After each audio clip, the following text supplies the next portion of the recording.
Agora, você comentou, né, sobre o agente de inteligência artificial. Isso geralmente via WhatsApp, assim, do caso numa URA, por exemplo? Não exatamente. A gente tem feito muitos agentes internos. Ah, Então, assim, dentro desses três, a gente tem alguns agentes que ajudam a fazer algumas coisas no comercial, sim. monitorar uma entrega de serviços, né? Uhum. A menor parte dos agentes que a gente tem construído é para interagir com o usuário final ou cliente final do empresário. É para demandas internas.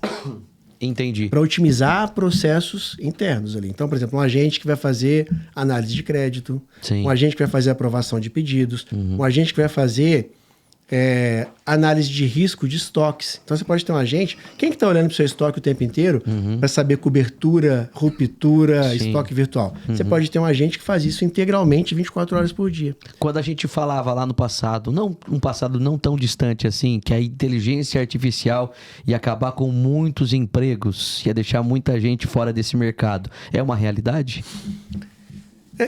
Sim e não. Porque nesse caso aí seria, por exemplo, poderia simplesmente um operário, um trabalhador naquele local de trabalho fazendo esse trabalho, essa função de controle de estoque e tudo mais? Então, assim, sim e não. Porque o que a gente tem visto dos agentes hoje é que eles têm cumprido funções em que humanamente não seria possível cumprir. Então, por exemplo, você tem um cara dentro do estoque.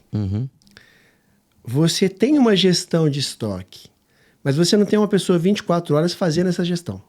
Tá. Você tem a operação de estoques.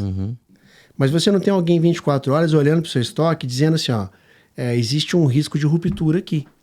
Eu acho que esse saldo está errado. Ele está fazendo análises preditivas ali o tempo inteiro, a partir de uma série de indicadores, e apontando coisas que humanamente ninguém fazia.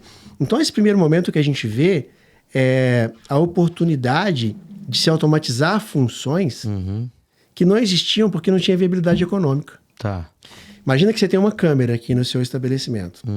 Você fala, não, eu já tenho um segurança que vê minhas câmeras 24 horas por dia. Sim. Não tem, porque você tem 2 olhos que cumprem uma função visual São quantas instantânea. telas que você tem que assistir? Você não vê isso. Exato. Né? Então, assim, é uma falácia de que tem alguém olhando suas câmeras 24 horas. Não tem.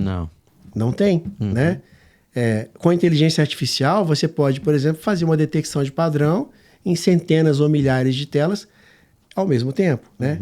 Isso sim é possível com o algoritmo. Então, o que a gente percebe é que essa hiperautomação que está surgindo com esses agentes de IA, com IA generativa, ela vem cumprir funções que não existia viabilidade econômica, mas que traz valor para o negócio. Esse é o primeiro ponto. Interessante. Quando a gente fala da substituição de mão de obra, isso toda evolução humana trouxe esse cenário. A Revolução Industrial trouxe,